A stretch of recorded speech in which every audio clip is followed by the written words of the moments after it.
Sorry. I guess we'll just say, yeah, I got that. I don't know that's the good. You know what? That's the official introduction. Make that the official introduction, future Robert. Blah, blah, blah. Blah, blah, blah, blah, blah.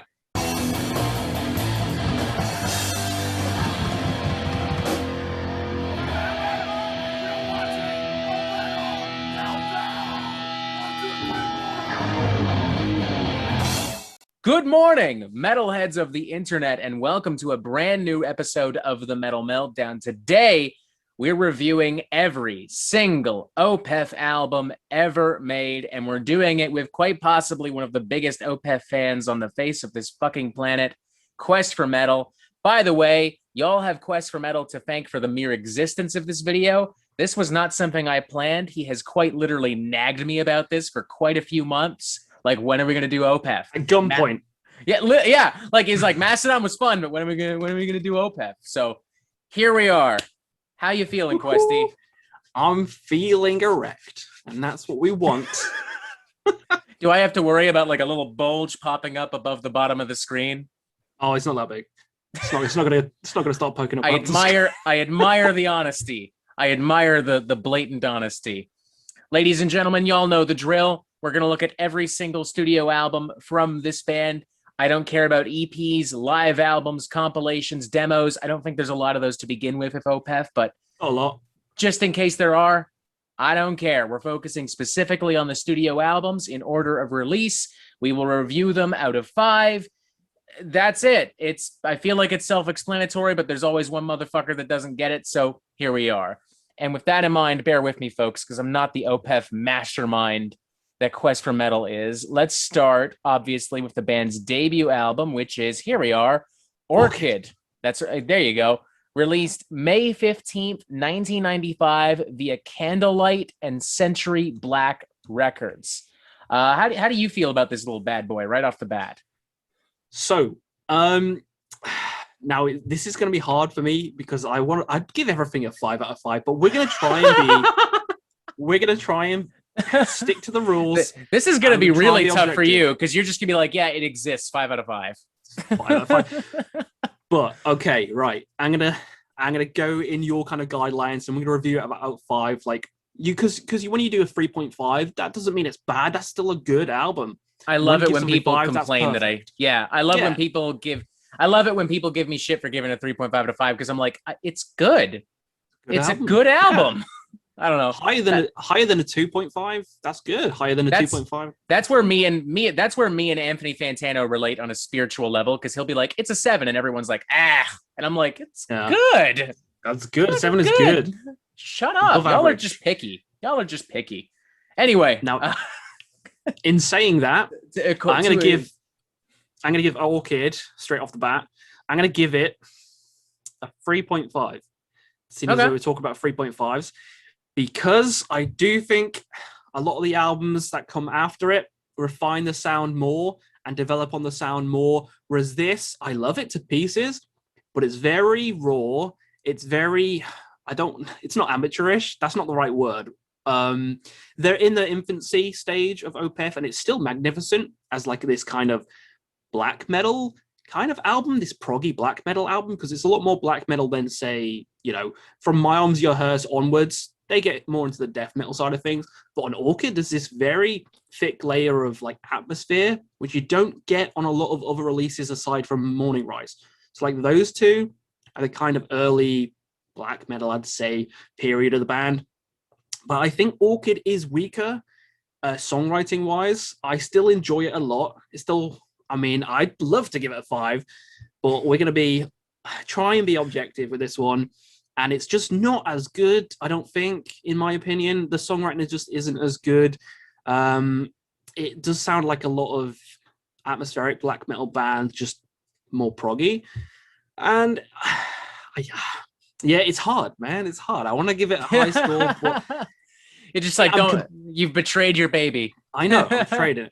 But I'm comparing this to other Opeth albums. I'm not comparing it to any other band. This is in the context of their own discography, and they have better albums than Orchid. So it's a 3.5.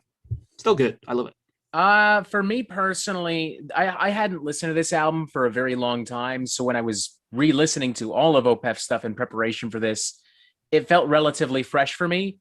And the one thing that stood out to me right away, you hesitated to say amateur. I think I would use that word, to be honest. And yet, look, it's a debut album. No band, very, very few bands who get it right on the debut. Very few. Opeth is in that same boat. It's that simple. It's very raw. It's very unpolished. The sophistication that I expect from records like Blackwater Park and other Opeth records, it's just not here. The foundation is, it just hasn't been built upon. There are a lot of really exciting guitar solos and melodies. And I think generally speaking, it's pretty interesting. Like, it's certainly not a very predictable record, which I can't even say, frankly, for some other Opeth records. Yeah. But the way it's all stitched together, like, I don't know, it just doesn't have a really great flow to it. It feels almost kind of random at times as it goes from like acoustic segments to like more straightforward black or death metal segments. I don't know. It's a weird record. I admire it. I respect it. And I'll cut it some slack because it's a debut.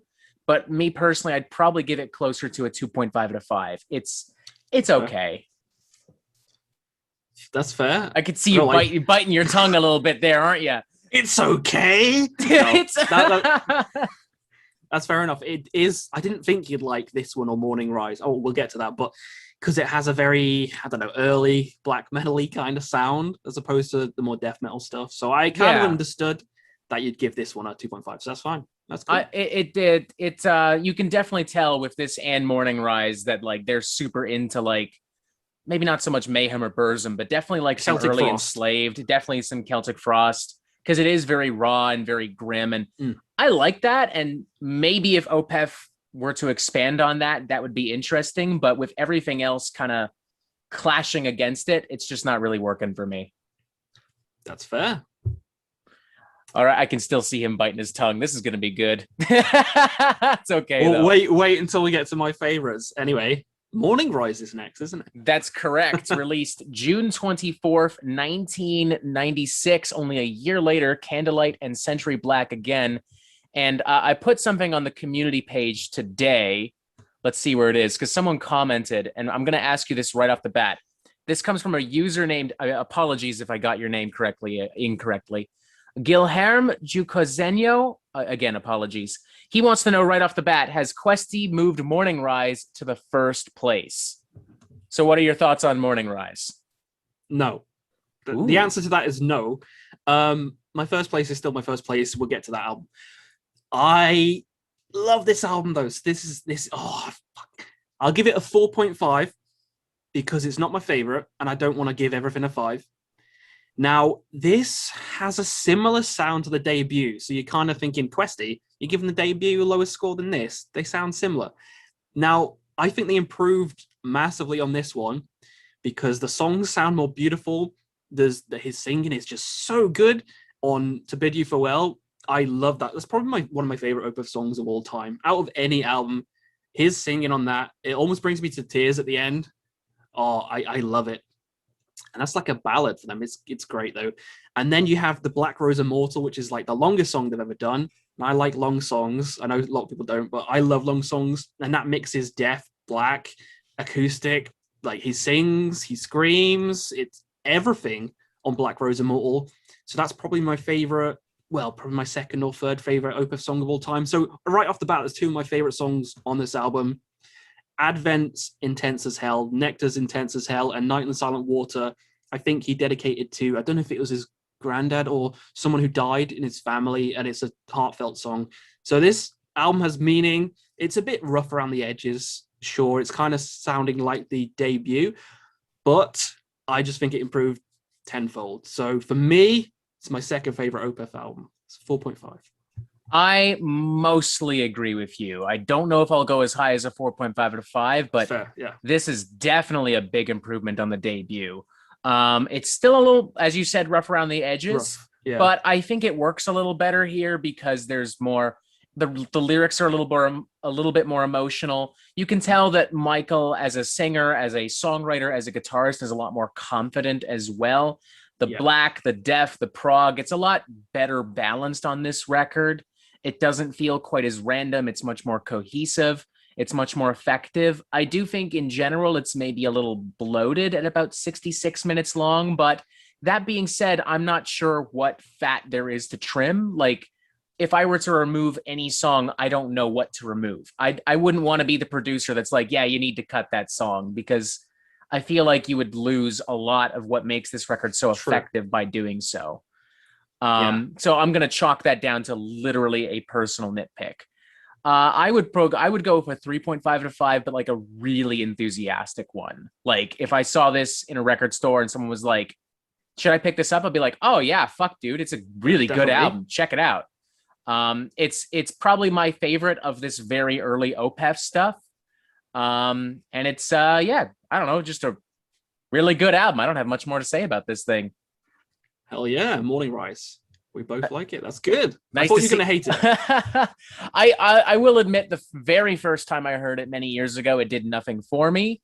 But you know, revisiting it for this was pretty cool. And with that in mind, before someone brings it up in the comments, no, I'm not an Opeth diehard. I had only really listened to about half of their discography before making this video, so I am going into a lot of this kind of brand new. So, yeah, it's cool though, a fresh take.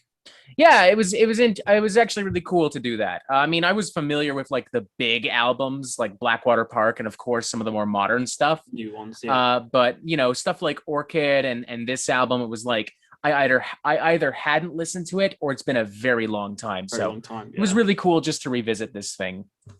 And awesome. With that in mind, that brings us to the third studio album, My Arms, Your Hearse, released August 18th, 1998, Candlelight and Century Black again.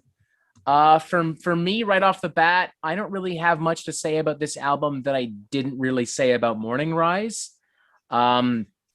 It's just another fantastic execution of everything that album did so well. It's a little cleaner, I think. We're moving a little bit towards some of the more modern production value that we expect from Opeth, but it's still rough where it counts. It's still raw where it counts. There's still a little bit of that black metal essence, even if it's not quite as pungent as it was before. It's the first two, yeah. And it's great to see Michael just getting more and more confident too. Like he just kills it on this thing. Your thoughts? I listened to this last night again just to get my head around it. This might be a shock to people. This was my least favorite album in the entire discography. For I don't know why. Whoa! I really didn't like the production. Really, this one? Yeah, the production on this one stood out compared to everything else. This is before Sorceress came out, so because I was listening to them for quite a while, and we'll get to that. But this was like the worst production out of everything so far. I don't know, everything had this like thick layer of, it wasn't atmospheric Keep Black kind of production like the first two. It had this kind of, I don't know, evil atmosphere, which the whole album is pretty damn evil. It's a concept album as well, which I love. But yeah, something about the production I just didn't sit well with me. But re-listening, it's now climbed up to one of my favorites, and I love a lot of the songs on this album. The songs April Ethereal and When, especially the 1-2 punch straight away. Oh, so good. Then you got Demon of the Fall, which is a classic. Everyone sings that live. Oh yeah, it's maybe still one of Opeth's best songs. Honestly, it's a rager. Yeah, it might be the number one, like most played in sets. I think on set lists. Oh hell yeah. Karma's underrated. That's probably one of the heaviest songs they've ever done. When it gets to the breakdown at the end, and it just goes really fucking heavy. Love that song. So overall, this album's great. It feels short. Maybe because I'm so used to Morningrise and the other albums, this album feels a lot short. None of the songs go over 10 minutes. All the songs are quite short. I think the longest song on this album is 8 minutes, which is rare for Opeth because usually they have like 12, 20, 10-minute songs. Especially in this period as well. The songs go on. It is worth noting that Orchid and Morningrise, they're both roughly 65, 66 minutes long. This one only clocks in at 53 minutes. Yeah, it does feel short. I don't know why, but yeah, I still really enjoyed this album, and it sounds like I'm slamming it, but I'm going to give it a 4 out of 5 because even though I had problems with it back then, I now love it. And the production, I don't know if anyone else could agree with me in the comments, but it feels different to the later stuff, feels different to the older stuff. It sits in this kind of purgatory where it's not quite as clean as Still Life or Black White Park, and it's not quite as atmospheric as Orchid or Morningrise, in my opinion anyway. But I've grown to love the atmosphere and production on this album, so 4 out of 5 for me. I think it could be because it's like a transition album, you know what I mean? Yeah, I think so. Like kind of like when Metallica transitions from Master of Puppets to the Black Album. There's Injustice for All, which kind of stands out. Like some people love that album, some people hate that album, some people are still undecided. So I kind of feel that way about this record. I lean towards liking it, but let's like, yeah, if you like the raw stuff, this would be disappointing. And if you like the clean stuff, this might be disappointing because it can't seem to make up its mind on which it is. But I kind of appreciate that at the same time. And musically, it still gives me so much of what I... Yeah, musically, it still gives me so much of what I like about Morningrise. So I ultimately will give it the same score I gave Morningrise, which is a very enthusiastic 3.5 out of 5. Hell yeah. And moving on to Still Life, released October 18th, 1999 via Peaceville Records. This is their first album featuring Martin Mendez. I didn't know that. That's neat. Little fun little trivia. Your thoughts on this right away? If y'all have seen my top 50 albums of all time, this is my number 1. So I'm giving it a 6 out of 5. Straight off the break bat. the scale. Breaking the scale. It's a 6 out of 5. It's my favorite album of all time. No other album's beaten it by any other band. So of course I'm gonna love it. It's my favorite album. It's everything that Blackwater Park is, but I'm going to be hipster and be like, I like this one a bit better. But no, they're both amazing. But Still Life just has, it starts off with the more, with that amazing acoustic intro, then hits you with the heaviness. It's all about basically Melinda. And I can't remember what the protagonist's name is, but he's going back to try and find her because it's his love. Mm-hmm. And then she's joined the church. And ultimately, she ends up dying, and he ends up going on a killing spree during Serenity Painted Death, and you can feel it because it's so goddamn heavy when it gets to Serenity Painted Death, and then he gets hung at the end, and they're reading out the lines as he's getting hung. Like, the whole story is fucking amazing. It's just like, Operation Mindcrime, which I used to hate, but now I love, and Metropolis Part 2. It's all these beautiful concept albums, and Seventh Son, and this fits in there with all of them. Love the story, love the songs. This is way more developed than My Arms Your Hearse. The sound is cleaner. The riffs are heavier. There's more catchy riffs than in the first 3 albums, I think. It's a more catchy album. And I think the playing's better and Mikkel's singing's better. So it's just improved in every way. Still Life. It's amazing. It's my favorite. I'm going to stop gushing about it and let Robert... Damn. I had actually forgotten that this is like your all-time favorite record, period. So damn. I feel like no matter what I say is like instantly gonna be like, oh, just kill the mood by default, because it's not gonna be a 6 out of 5. Do it, it'll be funny. But it is a fucking great record. There's no argument there. This is very much in line with my favorite stuff from Opeth. We're moving to the cleaner stuff. They're getting more progressive, more confident again, more ambitious, more exciting and engaging. This was the first time re-listening to some of these records that the concept really grabbed my attention. There's not a single hook on this that doesn't kill, not a single arrangement or passage. The orchestration's really good. It's very much in line with Blackwater Park as far as the literal sound mixing is concerned. It still sounds amazing to this day, as if it could have been made by a prog death band like yesterday or something. It's fantastic. Sounds great. Way ahead of its time, weirdly, in that respect. I don't feel that unbridled enthusiasm that you do, but this is definitely a fantastic fucking record, and I would feel very comfortable giving this a highly enthusiastic 4 out of 5. Probably the highest 4 I could possibly give an album without literally crossing over into another score. Yeah. It's 1 score, 2 less. We're gonna cancel the Metal Meltdown. He didn't give it a 6 like Questy. But no, it's a fucking great record. I really enjoyed re-listening to this record. And of course, this brings us to probably the band's most iconic record, or at least one of their most iconic record. Their fifth studio album, Blackwater Park, released March 12th, 2001, via Music for the Nations and Koch Music. If I'm not mistaken, this was one of the first records they also produced with Steven Wilson of Porcupine Tree fame. Yes, it was. Now that I've checked it and now that it's been verified. And I'm just gonna, it's a bit of a cliche, generic thing to say, but it's the truth at this point, at least for me. This is my favorite Opeth album, straight up. I fucking love this thing. I don't even really know what to say about this album that hasn't already been said by millions of people.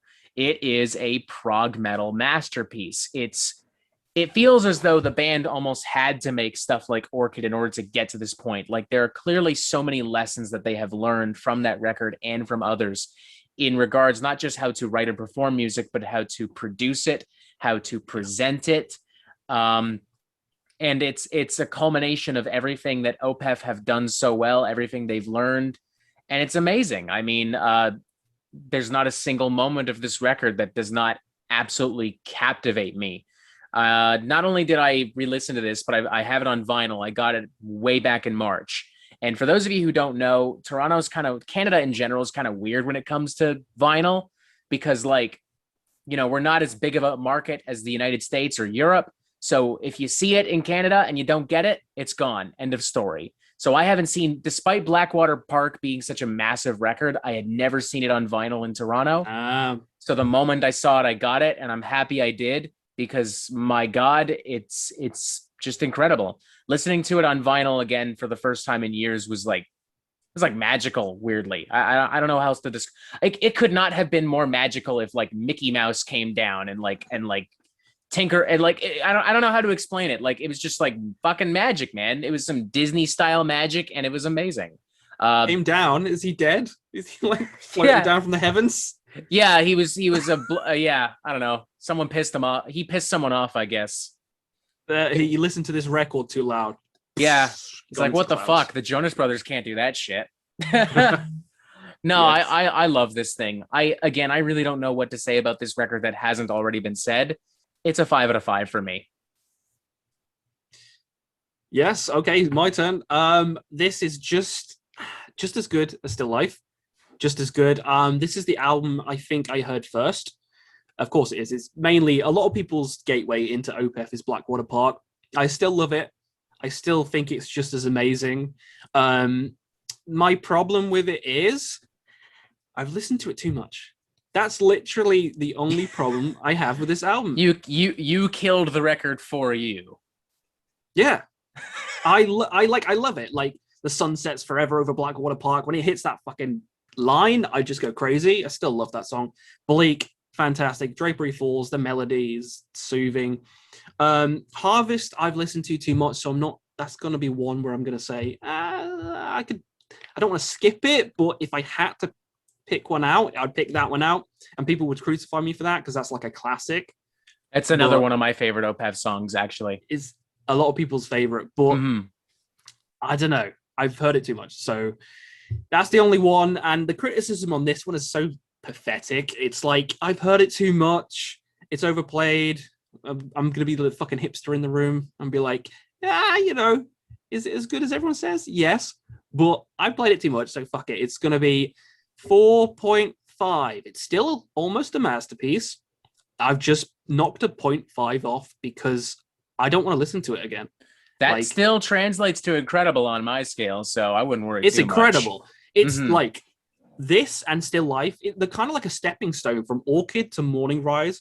Morningrise to My Arms Your Hearse, even though it's the other way around for me, but you can tell that they're going more in a death metal projection with that. And then from that to Still Life and this, they're just getting better and better as time goes on. And I think Still Life and Blackwater Park are probably the masterpieces.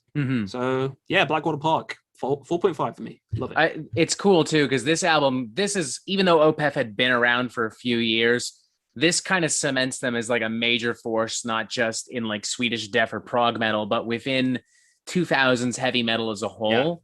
Because I mean, like, aside from like Mastodon and I don't know. I'm sure there's Gojira, maybe. Yeah, aside from Mastodon and Gojira, a lot of the metal coming out of the early 2000s, especially in America, is like that kind of metalcore, groove metal kind of stuff. And you got a little bit of new metal still kicking around as well, especially with Slipknot, who I think the same year they released Iowa. And even some of the Swedish death metal bands, At the Gates is Gone, In Flames, and Arch Enemy are beginning to switch into different sounds with different singers and different lineups and all kinds of stuff. But here comes Opeth, who were just kind of like, here we are, and this is what we do, and they managed to hold their own in this really weird kind of changing era for metal, and they remain pivotal and important and powerful, and they continue to expand and get weird, and it's all because of this album. That's true. It's all because of it's Still Life. Yeah, definitely not Blackwater Park, eh? I'm joking. So it's all good. Next up, we have Deliverance, November 12th, 2002. And this is interesting. And I feel like we should actually talk about Damnation at the same time, because these albums were recorded together and That's true. Yeah. They were designed. It's not quite a double album by design, but in execution, it almost is. So screw it. Let's do Two Birds, One Stone, Damnation, April 22nd, 2003. This is kind of fascinating because Deliverance is a lot heavier, very much in the vein of what the band was doing with Blackwater Park.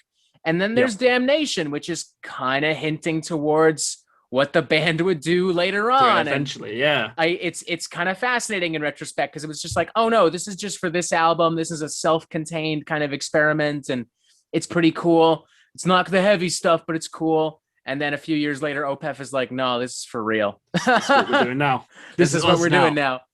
And I kind of appreciate it in retrospect because of that. It kind of feels like they're dipping their toes to see how people would respond to records like Heritage and Pale Communion, which ironically wouldn't matter anyways, because those records are remarkably polarizing to this day, but we can talk about that when we get to them. Yeah. As far as the two records themselves are concerned, regardless of whether or not you listen to them together, I think they're both. I'd probably give them both a 4 to 5 right off the bat. They're just great records, great songwriting, great production. And I do like that when you listen to them together, you're getting a lot of different emotions and moods and soundscapes being contrasted off of one another.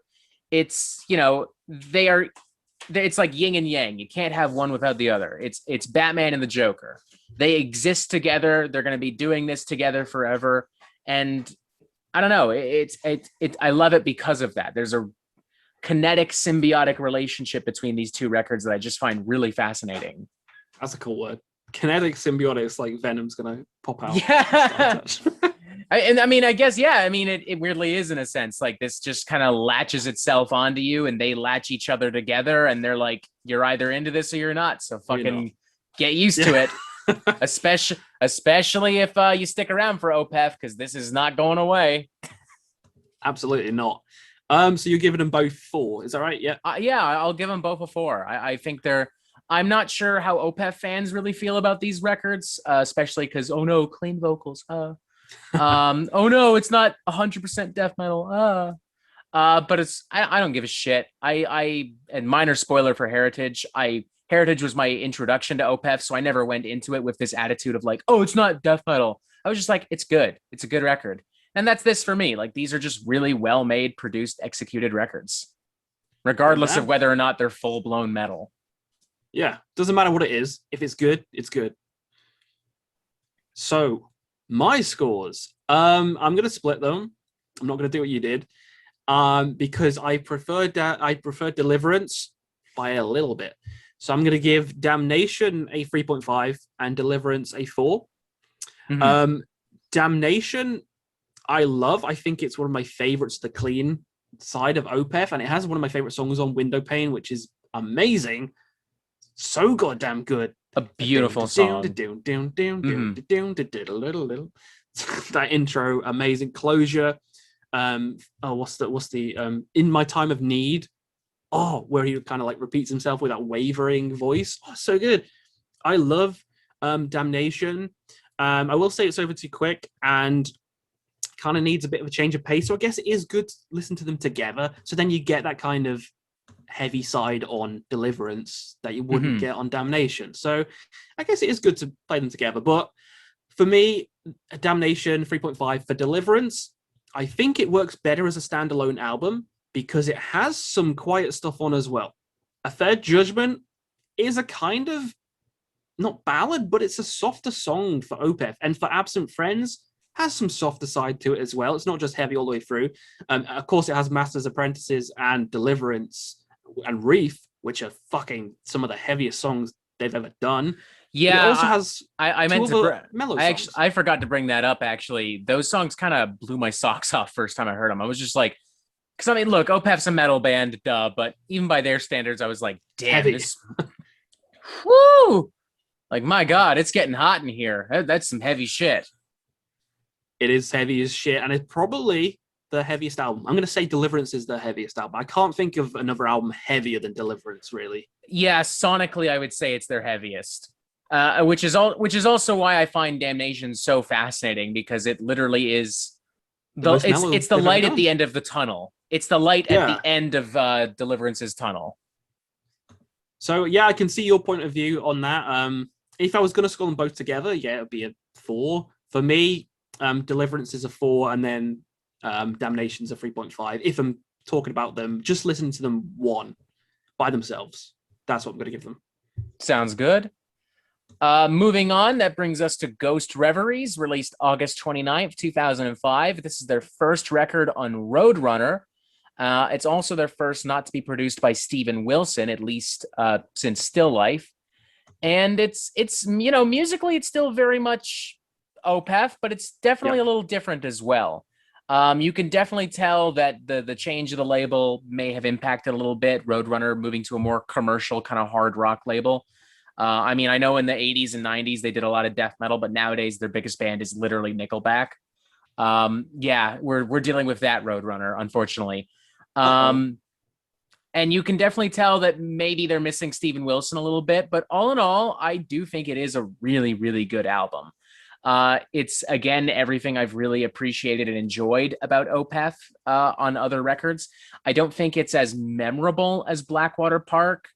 Like, this did not stick with me the way that record did, and it didn't stick with me the way that Still Life or Deliverance and Damnation did, but it was still, like, really enjoyable. Like, every time I turned it on, I was like, wow, this is great. It just, I don't know. It just, it doesn't have that sticking factor. It doesn't really engage with me the way those other records did. And I can't really even put my finger on why per se. I don't know, but I do still think it could just be personal. You know, I mean, this is a band that has so many records. It's inevitable that one just isn't going to cut it. Yeah. But it is still very, very well made. So I would give this like a 3, but a very, very enthusiastic 3. Like, it is extremely well made, but for whatever reason, it just hasn't resonated with me. That's fair enough. Yeah. I mean, there's some bands and albums where that happens to, like in my Immolation ranking, which I just did, and one of the classics, I put Low Down. Everyone was like, oh, I was like, it's not resonated with me. So, you know, fuck it, it's Low Down. For me, this album's a 4.5. I'm putting it higher than Deliverance, Damnation, My Arms Your Hearse, and Orchid. So it's quite high for me. The songs, they've just stuck with me. Ghost of Perdition's one of the most famous songs they've ever done. Grand Conjuration, I think, is so catchy. It's such an evil song, Grand Conjuration, as well, to close off the album. Harlequin Forest, I love. It feels like you're being chased through the forest by some demons in that song. That's probably my favorite cut on the record, actually. That is maybe the one that actually does stick with me a little bit. Like, I'm like, oh, this is scary and weird. This is, I don't know, it feels different for Opeth. It is. I feel like also, I can't remember if I'm correct now, so correct me in the comments if I'm wrong, but I don't know if the first half is super goddamn heavy, and then the second half, it kind of gets mellower, and usually in bands, they kind of work up to it and then get heavy. I can't remember if that's what happens in that song, where they get heavy straight away, and then they start to mellow out as the song progresses, which I thought was cool. So I love that song, and then Beneath the Maya has this kind of carnival-esque melody to it, which I also enjoy. So all the songs I can remember more than Orchid, which I can't remember a melody in Orchid, to be honest. Aside from Forest of October. I remember bits and pieces of Orchid, but not really entire songs per se. Yeah, I couldn't. But with this one, I can, and I love all the songs in it. So for me, it's got to be a 4.5. Ghost Reveries. I love Ghost how you're Reveries. like, oh, I love this album. It's so memorable. And you're like, what's it called? How does that song start? If anything, you're just proving my point. I was going to say Ghost of Perdition, and I was like, I can remember the songs. Don't know what the album's called. Okay, so I think we've just proven that Robert is objectively correct on this. But hey, I mean, it's a damn good album. As I said, I got nothing against it. Opeth fans, don't come at me. It's just not my personal favorite, you know? It's inevitable. I get shit for loving State of Euphoria from Anthrax for some reason. That's weird. It just happens. People have personal favorites. Yeah. They have records they don't come back to. And when you're a band like Opeth and you've put out like 15 albums in 25 years, it's fucking inevitable. It's inevitable, yeah. It's statistically going to happen. Just deal with it. Accept it. Not every album is a masterpiece, unless you're Quest for Metal, I suppose. It's all good. This brings us now to Watershed, the band's 9th studio album. Wow, 9th studio album. Holy shit. Released May 19th, 2008 via Roadrunner Records. This is kind of fascinating because they're beginning to transition further into a style that some people like and other people despise with all their heart. I personally really like this album. There's a lot of really great songwriting on here.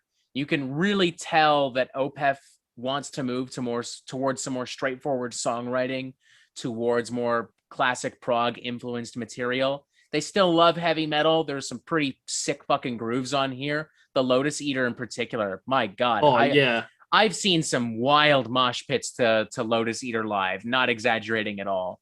But you know, it's definitely more melody focused than riff focused, more so than previous records. And I like that. Jens Brogan as the producer, I like him better on here. I think the sound is a lot cleaner. It's a lot more interesting. It's also very warm and intimate. It's kind of bringing me back to like Damnation in a sense. Yeah, like Porcelain Heart and Burden, especially. Mm-hmm. And even the opening number, the name. Coil, yes. I love that number. That's just got a really simple, beautiful melody to it. I love the female vocals. I love their harmonies together. This is a record I just really, really, really enjoy. You know, it's kind of another in-between record to a certain extent, but it exists in between other records better than some others. So I would give this like a 4 out of 5. Damn. High scores from Robert today. Yeah, I mean, people for some reason think I hate Opeth because I don't talk about them religiously. No, it was not a band I ever like super got into. And now that I'm like listening to a lot of this stuff, I'm like, whew, this is good. Like, hey, that's pretty good. Yeah. Hey, you haven't given a bad score. You haven't. No, not really. And spoiler alert, I don't know if I have a score that goes lower than a 2. I don't know if I do. I don't think I do either. I don't know.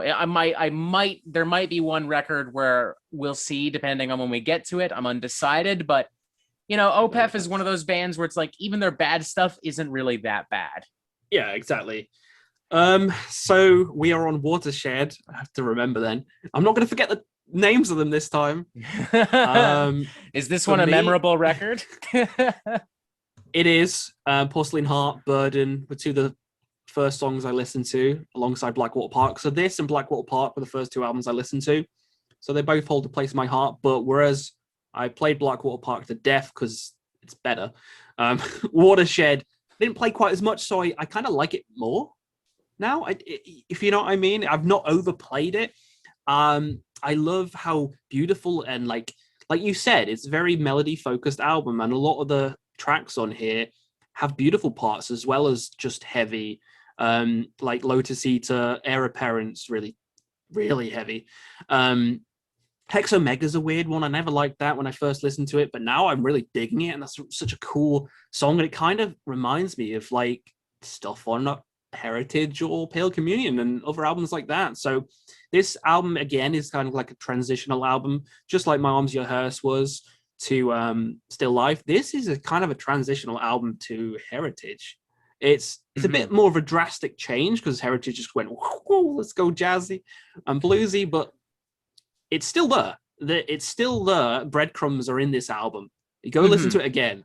You'll see the progression. So I'm going to give this one a 4. I prefer Ghost Reveries. I remembered it this time. But not by much. So yeah, it's a 4. It's a 4. It's 4 or 5. I think this is one of the first times we've given like an album like the same score. Yeah. Like at least in context of one of these videos. I think that's fascinating. I suppose we may as well just jump to it. Heritage. It's Heritage. Y'all know the drill. Released September 13th, 2011 via Roadrunner again. This is, depending on who you ask, either one of the band's best or one of their worst albums. It's definitely their most controversial and polarizing. I remember when this came out because I had a bunch of friends that were super into prog rock and prog metal, and they were very split on this because they're like, what the hell, Opeth, they're not singing death metal anymore. And for me, this was my introduction to Opeth, so I might be a little bit biased because of that, so bear with me. But I just kind of went into this record not knowing a damn thing about Opeth, and I loved it then, and I love it now. In fact, this is right up there with Blackwater Park for me. I love the jazz fusion stuff. I love the bluesy and folksy arrangements. I think that the way that Michael has written them and intertwined them with his love of classic prog rock, yes, Genesis, Gentle Giant, is just nothing short of incredible. The production on here is amazing. His lyrics, his music, his melodies, even the album artwork. There's a lot to dissect in the artwork that people kind of miss sometimes. Like I've got an image of it here. I'll throw it on the screen if I can, but there's the tree in the bottom, and you can see there's heads on the ground, and those are the heads of former band members that have fallen off from the main Opeth tree. So it's the idea that Opeth, once a progressive death black metal band, is now blossomed into something a lot bigger. We're getting rid of the dead weight. We're getting prettier. We're getting more in tune with things that are more natural, more organic. Less electric guitar. I mean, still lots of electric guitar, but less focus on those big burly riffs and more other stuff. It's really fascinating. I don't know. I won't give my score just yet, but I'd love to hear your thoughts. I just love that you called ex-band members dead weight. Brutal. Well, that's how they put it on the album. Like it's literally true. There's literally dead heads that are rotting and have fallen off the tree. So don't get mad at me. Yeah. One's about to fall as well. Yeah. Like, don't get mad at me. That's how Opeth put it. That's literally how they put it. Okay. I hated this album when it came out. I remember when it came out because I was loving Watershed. Mm-hmm. Heritage came out. I was like, what the fuck is this? Ah! And then over time, I really started to enjoy it. And now I kind of love it. So if you expect me to hate on this one, I'm not going to do that. I love a lot of these songs. The pen is so good. I Feel the Dark always gets stuck in my head. That chorus, the way he sings that always gets stuck in my head. The Devil's Orchard, the solo in it is probably my favorite Opeth solo of all time.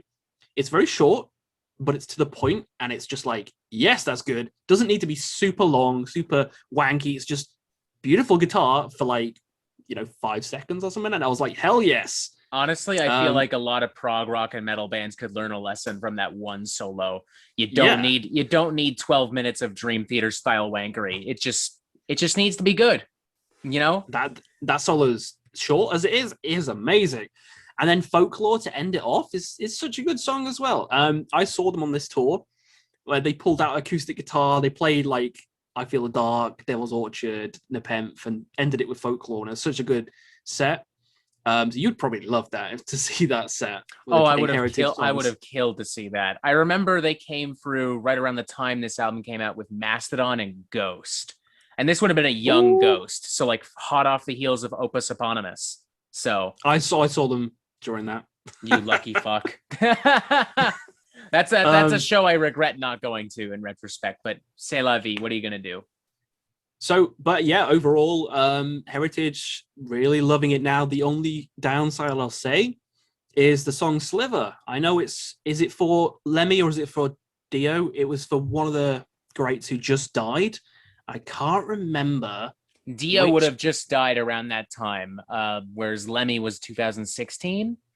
So right. if that's the, I didn't actually know that. So if that is the case, then it is probably Dio.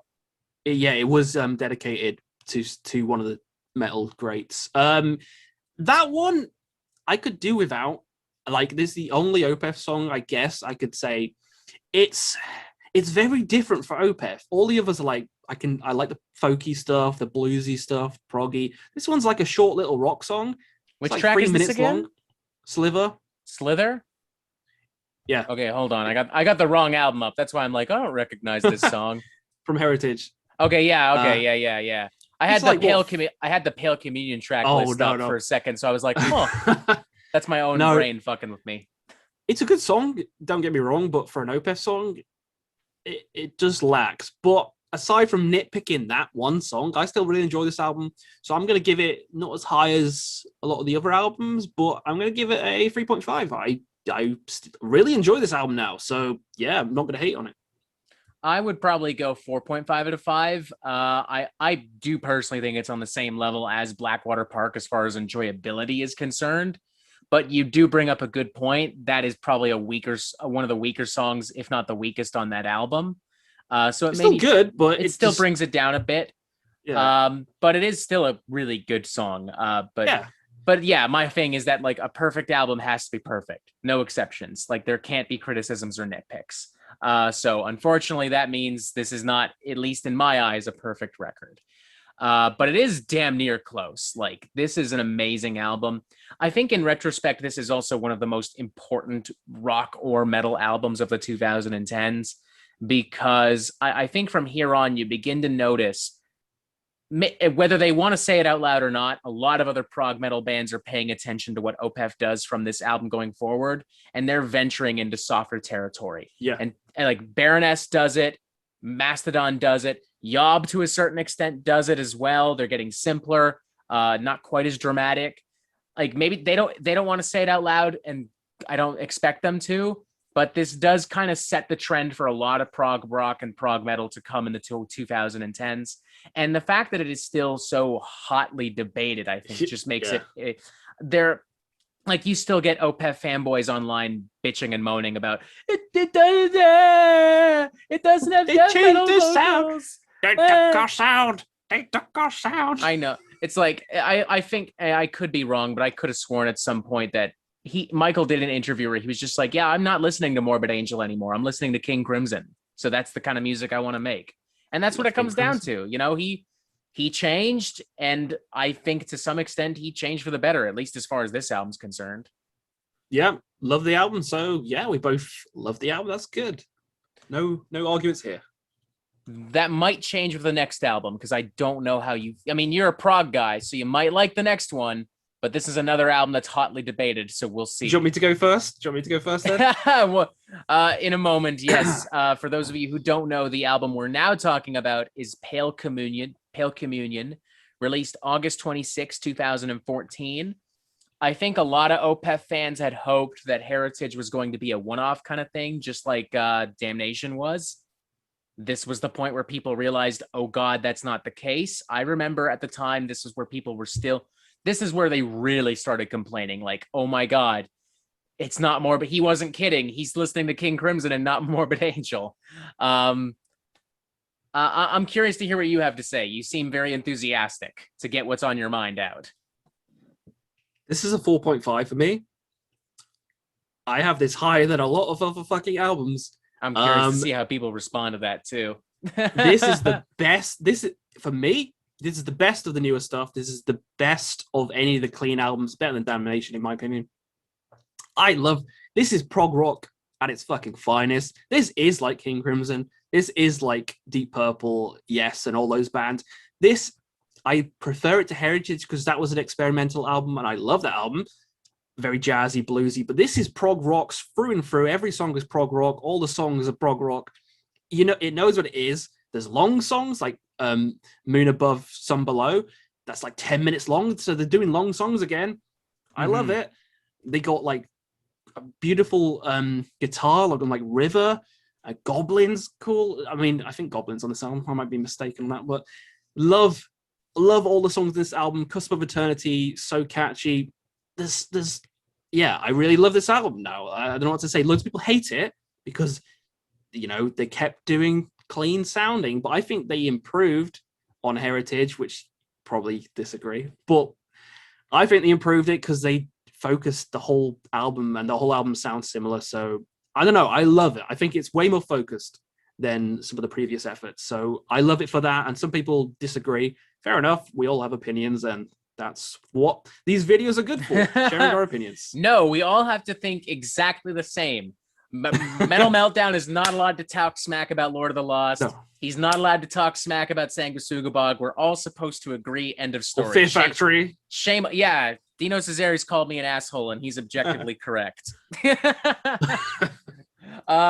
So getting back to the main topic, I'm actually pretty much right there with you, Questy. I really like this album. A lot of people, I remember when it came out, people were like, whatever, it just sounds like a Yes copycat or a King Crimson copycat. And I'm like, and your point is, they're good. If you're going to copy, you may as well copy a band as badass as Yes or King Crimson. Like, and side note, I don't understand that argument in general. Like with Greta Van Fleet, oh, they sound too much like Led Zeppelin. So I love Led Zeppelin. Or like Exhumed sound too much like Carcass. So I love Carcass. Yeah. Grow the fuck up. Get a better argument. Yeah, exactly. I hate that argument. It's so stupid. Like, I don't know. It would be one thing if they were like, "Oh, we're gonna steal from a mirror" or some shit like that. But like, they're taking like Michael is like so clearly in love with classic prog rock, and this is his moment to just nerd the fuck out, to just write really cool, lavish songs inspired by some of his most favorite bands, and you can often trace influences back to some of those bands directly in songs. Like Cusp of Eternity has a lot of Middle Eastern string work and guitar work that is scarily reminiscent of the stuff that Rainbow did on Gates of Babylon. There are a lot of angular rhythms that are very much on par with what I would expect from like Gentle Giant and some of the really bizarre avant-garde kind of Genesis stuff, and of course King Crimson. There's elements of this record where I'm like, is it just me, or is Michael also kind of into like some Lou Reed and some David Bowie as well? Like, this is him just kind of like, yeah, I love weird shit from the 70s and I'm not going to apologize for it. And it's fucking good. It's so well written and performed. And I don't know, I fuck it. If he did steal, then he stole the good shit. Plain and simple, you know? Goddamn straight. Goddamn straight. You know, it's like whatever. It's like what? No one's hurt. Like, it's not like King Crimson is in court going, "Oh no, Opeth stole all these things from me" or whatever. Exactly. So it's a good thing. You know, people like to use their influences to create their music, and Opeth did it well. On this, they did it well. I think what's also interesting about this, I think this is their most accessible album. Like, this is the one Opeth album I've been able to play with a lot of people, and no one has been like, "Oh, what the fuck is that?" Really? That's surprising to me. Like, I don't know why. Like, that's surprising. So my dad, for instance, is like a straight up boomer. He's like nearing 60 years old, white as the goddamn snow, hyper conservative. Like, he doesn't give a shit about anything released beyond like 1980. As far as he's concerned, everything sounds the same. He loves this album. God damn. Like, he's just like, oh, modern rock sucks, but that Pale Communion, that's a good shit. That's like, a good yeah, shit. like, and everyone I've shown this to, like, Anna's not really into a lot of Opeth and stuff like that, but I've shown this album to her and she's like, damn, that's good. Like, everyone I've shown this album to has thoroughly enjoyed it, and that's not something I can say for Still Life and for Watershed and even for Blackwater Park. It's just a lot more immediate and accessible. That's where I'm going wrong. I keep showing people Deliverance straight away. They're like, whoa. Yeah, it's a great gateway because it's also less weird than Heritage, so it's just a great gateway in general. Not even just into Opeth, just into a lot of classic prog. Like, if you want to, like if you want to get into like David Bowie and King Crimson, Jethro Tull, this is a great album to start with. Like, this is a great gateway for all that stuff.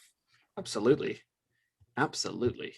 Did I say 4.5 out of 5? Because if I didn't, I'm going to say that now. Okay, I did. Okay. So this is a 4.5 out of 5 from me. I think I prefer Heritage a little bit more, but I love both of these records. They're both fucking fantastic. God damn. All right. Yeah. Didn't expect. I thought you were gonna shit on it. No, I really like this album. The next one, not so much. This is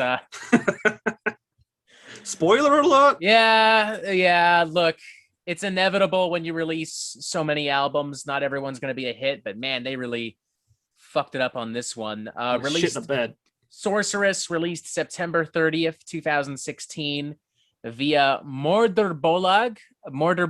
I don't know how to fucking pronounce that, and I also don't care. It also came out on Nuclear Blast. I own this album on vinyl. I've heard it multiple times. Off the top of my head right now, I don't remember a fucking thing from it. Straight up. I remember one song because it's probably one of the catchiest Opeth songs in their entire catalog, in my opinion. Which one would that be? You're a sorceress. Dun, dun, dun, dun, dun, dun, dun, dun. I didn't remember that until you said it. Really? I didn't remember it until you said it. I think that's catchy as hell. Take that song out of it, this album's barren. There's like nothing going on. It kind of feels like maybe Michael was upset by the criticisms and like that harsh fan backlash of Heritage and Pale Communion. It's more guitar oriented, which I guess is what the fans wanted. It's heavier. It's heavier than Pale Communion. But like Sorceress is a heavier song, and Strange Brews kind of heavy, but yeah, I don't know. It's a bit lacking. This is one of those albums where I'm like, this is proof that heavier doesn't mean better. Like, this is just proof. And this is also proof that sometimes the best thing you can do is just stick to your guns. Like, fuck what the fans say and just do what you want to do. Do more prog rock like Pale Communion, and do more weird shit like Heritage. Because this is just kind of, I don't know. It just doesn't. It's not a. It sounds like they don't care on this thing. I don't know. It's not memorable. The mixing is bad. When I was talking smack about My Arms Your Hearse, about that mixing, this is the worst they've ever done. I think this is the only album where the band has actually done all the sound mixing or sound producing themselves on this album. All the others, they had another person to do it, but on this album they did it themselves, which is why it sounds pretty shit. It's just so shit sounding. It's so flat and lifeless. Like, there's no, for being such a guitar centric record, there's no like real edge or emphasis on anything. There's no amazing guitar solo like on Devil's Orchard. I mean, it's competent. It's not like awful, but it's just kind of boring and forgettable. And to me, that's maybe worse, because if an album's terrible, at least I can attempt to have fun with it. Like, as much as we shit on 6 Feet Under and Psychosexual, at least those albums, like, they're memes. Like, for us on our channels, like, if I do a stream, people will pop in and be like, haha, Devil Daddy. If you do a stream, it's the same thing. On Discord, we share memes all the time. Like, we can turn that into something, But with this, it's just like, moving on, I've forgotten what we're talking about. Yeah. It feels like we're talking about something else entirely now. And with that in mind, maybe it's best just to stop talking about this album. I mean, it's just not. I want to go with a 2, because there's nothing like truly objectively horrible about it. Yeah, but the fact that it's so like utterly forgettable makes me want to go lower and give it a 1.5 out of 5. Fuck. Yeah, because I'm just like, there's nothing here. It's an empty void of tired, uninspired prog rock. You know what? Yeah, fuck it. 1.5 out of 5. This is just a bad album from a very good album from a very bad. Sorry, other way around. Wow. A very bad album from a very good band. I'm gonna have to retract my statement from before, where I was like, even Opeth's bad albums are still pretty good. This is the exception. This is a bad album. I'm not gonna go that far, but I will say 2.5. It's very average. This is me. 2.5 is like, it's the average. It's 5 out of 10. It's there's nothing memorable, but there's nothing bad. So I'm not gonna shit on it, because I do like some of the songs, but also I can't remember a lot of the songs, and I never want to go re-listen to it, and the sound is bad. So see, that tells me maybe you want to go lower, you just don't have the guts to do it. Come on, you can do it. 0 out of 10. No, well, maybe not that low. 0 is that's a score I save for something truly irreprehensible, like a psychosexual. No, because I do love some of the songs. Like Sorceress is one of my favorite Opeth songs. But I can't think of any other fucking songs in it. Strange Brew is good, I guess. Yeah. 2.5. We're going 2.5. It's average. It's average. It's average. Yeah. Yeah, move on. That's it. Yeah, moving on. No issue here. It is. I'm curious to see if there will be any defenders. Everyone I talk to does not like this album, or at least they don't love it. So yeah. And this, oh my God, we are at the end. That's the last album. Wow. For some reason I thought this would take longer. That's a good thing though. I have work after this. Yeah. This brings us to the band's final studio album, Incada Venenum, released September 27th, 2019.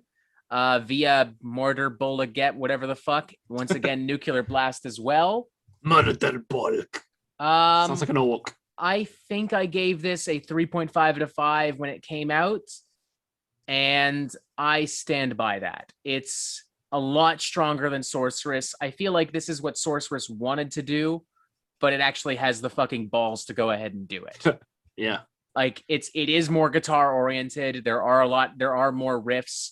But it's still got that classic prog rock shine and feel. It's very much in line with Pale Communion, but with a much heavier sound mix, I would say.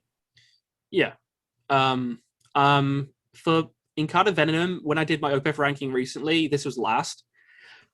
But on re-listening to Sorceress, this is way better. I don't know why I don't know why I put Incada last. I said the same kind of thing. It's not as memorable, which I don't think it's very memorable compared to a lot of other Opeth albums. It is in that kind of forgettable category with Sorceress, but the sound design is way more improved on this album. I can actually hear what's going on. Mm-hmm. The songs, there's more there's more progressive songs on the album. There's longer songs. They have a whole Swedish disc and an English disc. They have got 2 for the price of 1. All the songs are in Swedish, which are actually the ones where Mikkel intended it to be heard. I think that's actually the better version too, to be honest. Yeah, same. I think that's way better. I think that is better as well. So, if you don't like the English version of the song, try the Swedish one. You might like it more. There is some great songs on this album as well. Like the Garrotta, how funky is that? That's a great song. That's one of Opeth's best modern songs. Like, yeah. I love that song. With the rest of the album, it's a little inconsistent at times, and it can feel very bloated, especially if you... I mean, I know that they're technically the same album, but if you're one of those Opeth diehard fans that's like, I need to listen to both versions of this album, then that means you're dedicating a lot of time to this, and that bloat catches up to you. Yeah, that's true. That you're dedicating over 2 hours to this thing, and I don't know about y'all, but Metal Meltdown doesn't have 2 hours to kill for an album. Cough, cough, Lord of the Lost. But yeah, they will let them. But I really enjoy this album. It was fun to revisit. It's not as strong as Heritage and Pale Communion, but it's definitely miles ahead of Sorceress. It's a lot more confident. My big issue, and it's not really an issue with this album, it's more so with Opeth at this point, is where do they go from here? Are they just going to be treading water with this kind of like really inconsistent, kind of heavier than normal prog rock? Or is this building up to something? Because I'm worried that Opeth are beginning to dig themselves a bit of a rut. I feel like they're starting to look like prog rock's equivalent to Slayer, which is not a good thing to look like. No. But we can cross that bridge when we get there. As far as this album is concerned, it's better written, produced, performed, and executed in every single way. It's not perfect, but if you love Opeth, there are plenty of solid jams to enjoy and sink your teeth into. So I stand by my 3.5 out of 5. Damn, good. I'm going to give it 3. I'm not quite as enthusiastic as you about this album, but I still think it's a massive improvement from Sorceress. No one can deny that. If you keep trying to deny that, you're fucking wrong. You're lying. You either haven't listened to both of these albums or you're lying. Straight up. Exactly. So I love this album still. You know, even the ones that I give low scores to, like Sorceress, I'll still play as soon as this video's over. I'll still enjoy it. Same with this album. So 3 out of 5, not quite one of the best, but I hope they kind of get out of that rut which you were talking about, and maybe try the hand at something else, because they are kind of just treading water at the moment. We need something new, something tasty. Yeah, I honestly, I think a good route for them to go. I mean, ideally I want them to do whatever the fuck they want, but I think it might be people have finally warmed up to Heritage, so I think it might be a cool idea to go like just straight up go into some jazz fusion territory. I think that might help reinvigorate them a little bit. Because they're probably going to make an album very much in line with this. If they are working on an album, I assume they are. I think they are. It's been grindcore album. Yeah, that would be kind of funky, actually. He has joked about like grindcore and stuff live. Like they'll do like a Napalm Death cover where they're like, ugh, and then just and he's technically accurate, as much as I love Napalm Death. But who knows? Whatever the next step is for Opeth, I'm hoping it's just a little bit more adventurous than these last two albums. Because granted, one's better than the other, but when you really get down to the nitty gritty, it's not like both are doing anything that exciting. Like one's good and one's okay. Like that's exactly. I wouldn't call that, like, if that was the band's debut and sophomore respectively, that's where it's like, That's true. If I heard both of those together, I wouldn't want to listen to anymore. Like, and I feel like if Sorceress had been like, if that was released by an unknown band, I think it would have been treated a lot harsher, because it would have been like, whatever, just like, true. Throw it to the side. Who cares? It's some underground band that's going to be nothing. Whatever. That pretty much brings us to the end. That is every single Opeth album, roughly an hour and 20 minutes. Hell yeah. Which means that people can enjoy this as if they're watching a Hollywood motion picture, which is fitting because we are much more handsome than most Hollywood leading men. And we have a monkey. There's also a monkey. Two and a half monkeys. That's the title of this the new sitcom from Metal Meltdown and Quest for Metal Incorporated. It's going to be the next big venture. Didn't YouTube used to have like original content? Like they tried to do like some Netflix shit. Yeah, and then it died. Okay, I was about to say we'll call them up. Yeah, because I remember they tried to charge people for it. Like I think they even got like Dan Harmon to write something with the Game Grumps or whatever, and it was like, what? Why? Just waste the money, waste the time. Yeah. Well, maybe we can get people excited about it again. 2.5 monkeys. We'll bring it back just for this. 2.5 monkeys. Exactly. Ladies and gentlemen, that's it for us. There are no other Opeth albums to talk about, unfortunately, for now. So let us know, what's your favorite Opeth album? What's your least favorite Opeth album? I mean, I know for a fact it's Sorceress, but surprise me.